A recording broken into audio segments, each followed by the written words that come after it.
What's going on, Crimson Tide fans? Make sure you guys go follow me on Twitter at ChrisChatSports. I put all of our content here on the Alabama Football Report over there on my Twitter page, as well as putting out other opinions and everything like that on Alabama football, Alabama basketball, other things as well. So help me out. Go ahead and follow me over there on Twitter.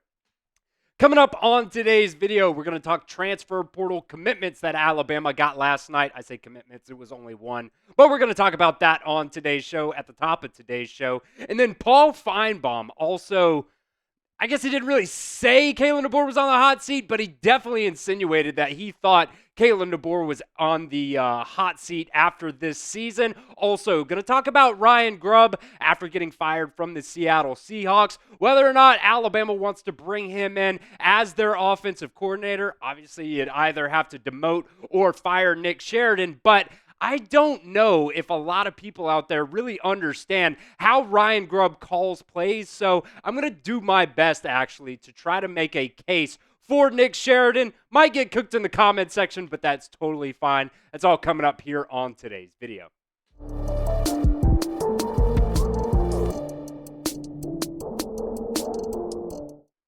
All right, first up on today's show, Alabama added a running back out of the transfer portal late on Monday evening. Dre'lyn Washington's a guy that we talked about a little bit last week. He visited Alabama a couple of weeks ago and ended up committing to the Crimson Tide on Monday evening.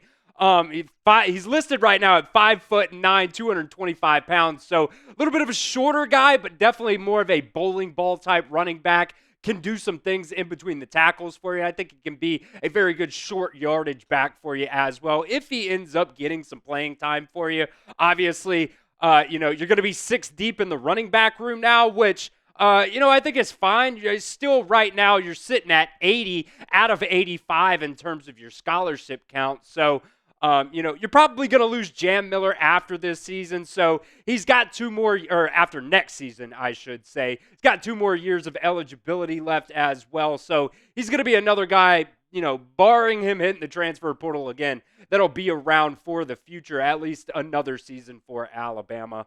And like I said, he's from Louisiana, the Raging Cajuns, and, he's put up decent stats in his career so far. Hasn't had a massive workload by any means, but still for his career, he's got 1,300 yards. He's averaging almost 6 yards per carry. So shoot, if you've got the room in terms of the scholarship count, and you think you need to add a guy into that running back room, I have no problems with it at all.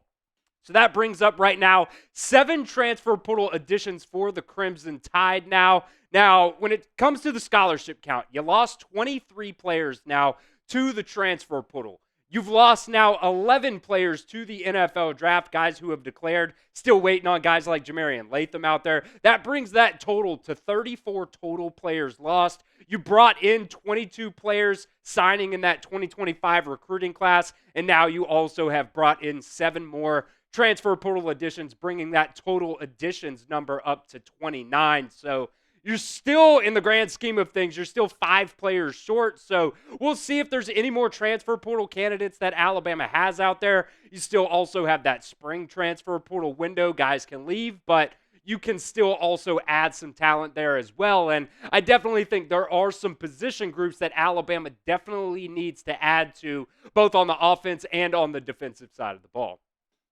So let me know here in the comments section, guys, how concerned are you with Alabama's depth overall, both on offense and on defense? I think you definitely have some position groups that you might feel pretty iffy about in terms of that depth. So scale it for me 1 to 10 in the comment section. 1, you're not freaking out at all. It's totally fine. They've got everything handled. 10, we're not going to be able to field a team next year. It's probably somewhere in between there right now. I'm probably honestly sitting there at a 5 because, like I said, you still have that spring transfer portal window opened up as well. But let me know what you guys think at the pinned comment of today's video. All right, next up on today's show, Paul Finebaum claimed that Kalen DeBoer was on the hot seat on the McElroy and Kubelik in the Morning podcast the other day, and I just really don't get it, man. You won 9 games in your first season. I know a lot of Alabama fans out there are very disappointed in the way the season shook out. Honestly, the Vanderbilt loss, the Oklahoma loss, the Michigan loss at the end of the year, all of those to pretty bad teams at the end of the day, and you don't want that to happen because in the Nick Saban era, that pretty much never happened. But to say he's on the hot seat in the first year, I just don't really buy that. This is exactly what Paul Finebaum said on that podcast the other day about Kalen DeBoer. He said, I don't think Kalen DeBoer could have dialed up a more inopportune way to finish the season. Had Alabama won, there wouldn't have been a lot of credit given for the win because of the opponent, but you can't fight 10 wins. You can live off that. It takes you into the offseason, and it gives you some momentum as you're rebuilding the roster for the upcoming season. A loss, especially one that looked so inept, I believe is going to haunt Kalen DeBoer. That might be true, but in terms of hot seat stuff, I don't really think so. He continued and said, I understand that he isn't going to get fired, and I think it's absurd to even have that kind of conversation. But to say that he's on some sort of a hot seat, I think is accurate. That doesn't mean very much, but all it means is people are watching him very closely. And this season in year 1, in my mind, was a failure because he did not make the playoffs. So let me know here in the comment section, guys, is Kalen DeBoer on your hot seat right now? Not necessarily Greg Burns, but your personal hot seat. Let me know in the comment section. Type Y for yes or N for no. Now, this is my take on the whole, Finebaum comments there. I just really don't get it. You say, 10 wins and no playoff appearance, that's fine. That would have been a successful season. But you still miss the playoffs and you lose the bowl game. That automatically constitutes the entire season as a failure. I just don't really understand that logic there. If missing the playoffs is a failure of a season, if that's your take, I'm totally fine with that. It makes a lot of sense. My expectation was for Alabama to get into the first year of the 12-team playoffs. Sure, you finish the season at number 11, and just the way the seeding works and the way the college football playoff works, you ended up missing out on that 12-team playoff. But it can't only be a failure because you lost the bowl game. In my opinion, I think, if you go out there and you win the bowl game, does that change anybody's opinion on the season as a whole, whether it was a failure or a success? I just really don't think so.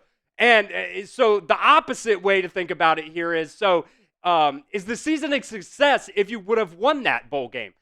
I think everybody pretty much had already made up their mind. I know I definitely did on whether or not I thought the season was a failure or a success before that bowl game ever even happened. The bowl game at the end of the day just really probably drove the point home to you whether or not, whatever side of the fence you're on at the end of the day. I think in year 1 with a quarterback in Jalen Milroe that not a lot of people had a lot of confidence in going into this season anyways.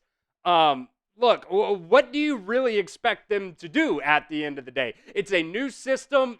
First year, you got a guy that a lot of people didn't believe in anyways, having to learn a completely new system, and it just doesn't work out. Look, the Vanderbilt game, that was totally on the defense. The Oklahoma game obviously was on the offense, and you hate to lose that game. The Tennessee game is like kind of whatever, but obviously you don't want to lose that game because it is a rivalry game at the end of the day, but look, I mean, are you really going to lose sleep over that Michigan Bowl loss? I really don't think so. I'm definitely not going to lose sleep over it because at the end of the day, I'm just going to be a chill guy. It's the first season under Kalen DeBoer. I'm going to take everything with a grain of salt. Of course, that comes in hindsight. I was very mad when Alabama was losing some of those games, but look, the first season under Kalen DeBoer, 9 wins, the most wins at Alabama under a first-year head coach. For the Crimson Tide, I don't think that really constitutes as a total failure for the first season under Kalen DeBoer. Also, I want to give a shout out to our sponsor today, that is Game Time. The NFL playoffs are right around the corner, and college football playoffs are underway. We got the semifinals coming up. If you guys, are maybe going out to Dallas, maybe you can get tickets very cheaply for that Cotton Bowl game. Me and my girlfriend got tickets to the Big Ten Championship game a couple weeks ago on Game Time. They were like $20. we made the road trip up to Indianapolis, and it was a really, really fun time. Game Time has a new feature that I also use to get those tickets very cheaply called Game Time Picks that makes getting tickets to see your favorite teams play live even easier. The Game Time Picks feature filters out the fluff to show you only the incredible deals on great seats. You don't have to waste time searching through thousands of tickets to find the best deal.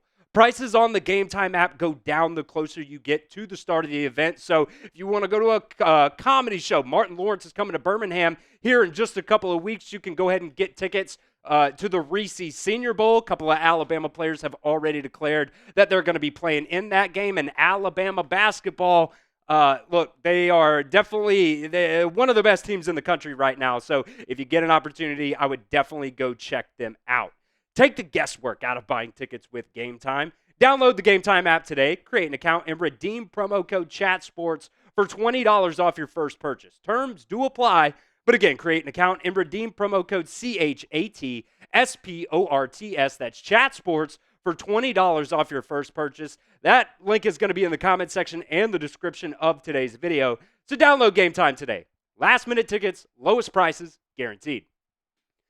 All right, we talked about it a little bit yesterday, or on yesterday's video, but Ryan Grubb, Seattle Seahawks offensive coordinator, was fired yesterday, and a lot of people immediately started linking him to Alabama because of the obvious connections between him and Kalen DeBoer. If you guys remember back last offseason when Alabama was going through that coach's change, Ryan Grubb initially took the job as Alabama's offensive coordinator before deciding that he wanted to stay in Seattle. He was already at Washington, didn't have to sell his house. He could stay in the same exact spot, and took that job as the Seattle Seahawks offensive coordinator. And like I said, there's obvious connections here between Kalen DeBoer and Ryan Grubb. They started together in Sioux Falls. They were at Eastern Michigan together, 2 different stints at Fresno State, and obviously we know their success that they had at Washington, bringing them to the national championship game in 2023. So let me know here in the comment section, do you think Kalen DeBoer should hire Ryan Grubb as Alabama's offensive coordinator? That is if he wants to live in Tuscaloosa. I know that was really the big thing last offseason when it came to Ryan Grubb. So let me know here in the comment section, type H if you think they should hire him, or type P if you think they should pass. All right, so I'm going to try here, and I know, like I said at the top of the show, I might get cooked in the comment section because I know a lot of people have some feelings about Nick Sheridan, but there is a reason Ryan Grubb was fired as the offensive coordinator of the Seattle Seahawks. You see here, points per game, they're about middle of the pack right there in the NFL. Total yards per game, pretty much the same thing, kind of right there middle of the pack. Passing yards per game, they were pretty decent in terms of that. They had Geno Smith, not the best quarterback in the league, definitely a middle-of-the-pack guy in my opinion. But you look here, man, they were 29th in rush yards per game. Not very good on third down conversion either. But this stat right here is what really blows my mind about Ryan Grubb. And everybody who had problems with Nick Sheridan talked about, he's not calling enough run plays. Alabama all of a sudden is an air raid offense, which really wasn't the case, but we'll get to that here in just a second. The Seattle Seahawks offense rush play rate, which basically means all of the offensive plays for the entire season, how many of those play calls were run plays? 37% of the time they were run plays. So you want to talk about an air raid offense. Ryan Grubb, the way he calls his offensive plays, that is the definition of an air raid offense. 28th in the NFL in offensive rush play rate. So if you thought that Alabama went out there this season and threw the ball too much, if you want Ryan Grubb, you are going to absolutely hate how he calls plays. And I will say this as well about Nick Sheridan. I think he's catching too many strays at the end of the day. Look, I really do think Jalen Milroe was more of a problem in terms of this offense and how consistent it was than Nick Sheridan actually was. I mean, we all pretty much, it's pretty much, everybody thinks it, or, most people think it, I believe, that Jalen Milroe just was not consistent enough in his ability to throw the football. He wasn't consistent enough in, his decision-making and reading defenses and, just everything combined, I guess you could say. It's just a lot of people agree that Jalen Milroe just was not good enough to be the quarterback at Alabama. Now, I will also say I don't really think Kalen DeBoer had much of a decision or an opportunity. He didn't have much of a choice. That's a better way to put it.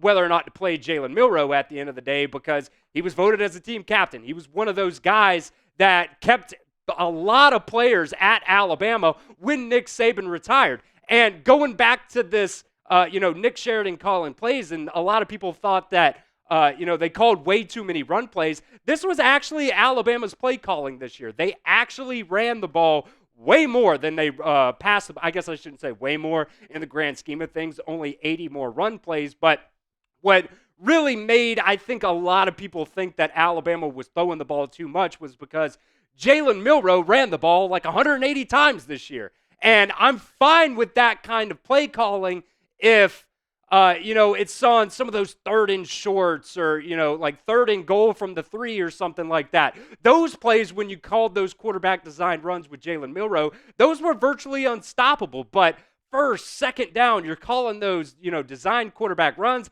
I think those runs could have gone more to those running backs, and it's just my personal opinion. I think that's the main reason why Justice Haynes hit the transfer portal, because you had a quarterback who was getting more carries than your running backs got. So I just think we need to take a little bit of a pause. I don't necessarily think the grass is always greener on the other side.